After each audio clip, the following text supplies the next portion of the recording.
This channel does not promote any violent, harmful, or illegal activities. All content provided by this channel is meant for an educational purpose only. বৃষ্টির পূর্বাভাসে ক্ষতির আশঙ্কায় আলু চাষিরা কেউ কেউ জমিতে বীজ পুঁতে দিয়েছেন, কেউ আবার জমি ফেলে রেখেছেন, বীজ পুঁততে পারছেন না।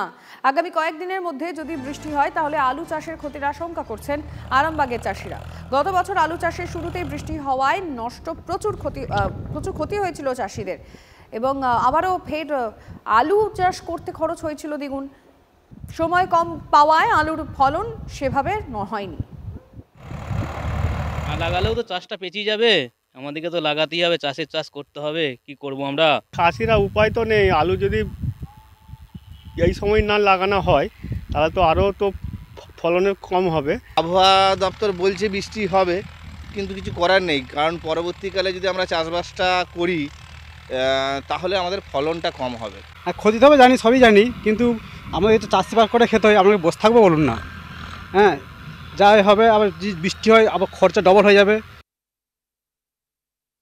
আবহাওয়ার খামখেয়ালিপনা এবং বৃষ্টির পূর্বাভাসে সিঁদুরে মেঘ দেখছে আলু চাষিরা। কারণ গত বছর যে বৃষ্টিপাত, সেই বৃষ্টিপাতে আলু জমি নষ্ট হয়ে গেছিল। চাষিদের দ্বিতীয়বার আলু বসাতে হয়েছিল। রাসায়নিক সার থেকে আলু বীজ সংকট হয়ে গেছিল, কালোবাজারি হচ্ছিল, যার ফলে চাষিরা আবারও দ্বিধাগ্রস্ত হয়ে পড়েছে। আবার বৃষ্টি হবে না তো? যদি অধিক পরিমাণে যদি বৃষ্টি হয় তাহলে কিন্তু আলু জমি নষ্ট হয়ে যাবে। এখানে আমরা দেখতে পাচ্ছি বেশ কিছু চাষি এই আলু কিন্তু বপন করে দিয়েছে, আবার কেউ কেউ এই খালি মাঠ রেখে দিয়েছে, খালি জমি এখানে একটি চাষ দিয়ে রেখে দিয়েছে। চাষিরা এখন দ্বিধাগ্রস্ত। আরামবাগ থেকে ক্যামেরায় মধুসূদনদের সঙ্গে তন্ময় বৈরাগী, TV9 বাংলা। শুভেন্দুগড়ে গ্রাম পঞ্চায়েত হাতছাড়া বিজেপি।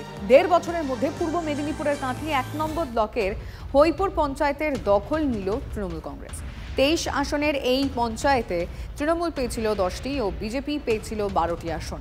একটি আসনে জয়ী হন নির্দল প্রার্থী, পরে তিনি শাসক দলে যোগদান করেন। কিন্তু তারপরও 12টি আসন নিয়ে প্রধান, উপপ্রধান এবং স্থায়ী সমিতির গঠন বিজেপি। তবে বৃহস্পতিবার বিজেপির এক সদস্য এবং পঞ্চায়েত সমিতির একটি ভোট তাদের পক্ষে আসায় পঞ্চায়েতের দখল নিল ঘাসফুল শিবির। তবে সরকারি নিয়ম অনুযায়ী 2.5 বছরের আগে পঞ্চায়েত প্রধান ও উপপ্রধানকে সরানো যাবে না। দাবি করছেন উনি তো যে আমাদের আছেন, এখনো উনি তো দাবি করেন যে বিজেপির আছেন উনি, কিন্তু কেমন করে আছেন সেটাও বুঝতে পারলাম না। ফলে কবে এলো সেটা ঠিক ভালো মতন বুঝতে পারলাম না। উনি তো টিএমসিতে জয়েন করেছেন সবার সামনে, সোশ্যাল মিডিয়া গোটা। আজকে ওনাকে লুকিয়ে যেতে হলো কেন?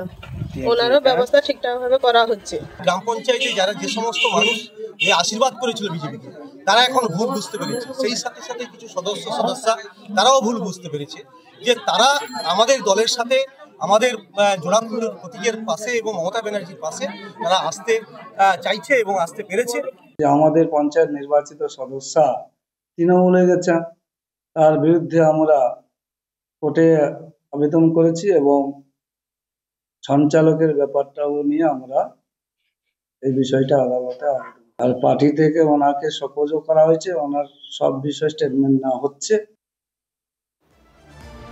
আজ ক্ষুদিরাম অনুশীলন কেন্দ্র বেঙ্গল অলিম্পিক সংস্থা নির্বাচন রয়েছে। বাবুকে সরাতে একজোট অজিত অরূপ। পর্দার আড়ালে থেকে খেলছেন 2 হেভিওয়েট। সরাসরি ভোটের ময়দানে কাউন্সিলর বিশ্বরূপ দে। নির্বাচন ঘিরে উত্তপ্ত ময়দান। থাকছেন রাজ্য সরকারের অবজারভার, আইও এর অবজারভার, থাকছে পুলিশি নিরাপত্তা। ভোট দিতে আসবেন মন্ত্রী সুজিত বসু। স্বপন বন্দ্যোপাধ্যায়ের বিরুদ্ধে 100% চক্রান্ত হচ্ছে। হঠাৎ না, এটা বিগত বছর ধরেই এটা চলছে। কেন আমি পড়তে এগিয়ে যাচ্ছি, সেই জন্যে। সেটা কি আপনার দাদার হিংসা হচ্ছে? 100% হিংসা হচ্ছে। এই চক্রান্ত পেছনে সেই অজিত ব্যানার্জি আছে। 5 লক্ষ টাকা করে মুখ্যমন্ত্রী দিতে বলেছিল, ক্রীড়া দপ্তর সেটা ছাড়া দেয়নি। মানে অনুদানের ক্ষেত্রে?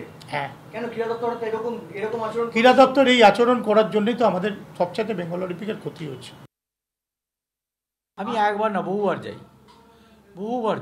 না, এর মধ্যে আপনি গেছিলেন এবং একই আরে আমি তো প্রায়ই যাই। না, অভিযোগটা শুনতে সে তো জানি। আমাকে ইলেকশন কমিশনার হিসেবে নির্বাচিত করা হয়েছে। আমার ইলেকশন প্রসেসটা কি করে সুন্দর হয় আমি সেই প্রচেষ্টায় রয়েছি। আমি সবার সঙ্গে কথা বলতে পারি। আমি যখন মাঠে আসি তখন ওর জন্ম হয়নি।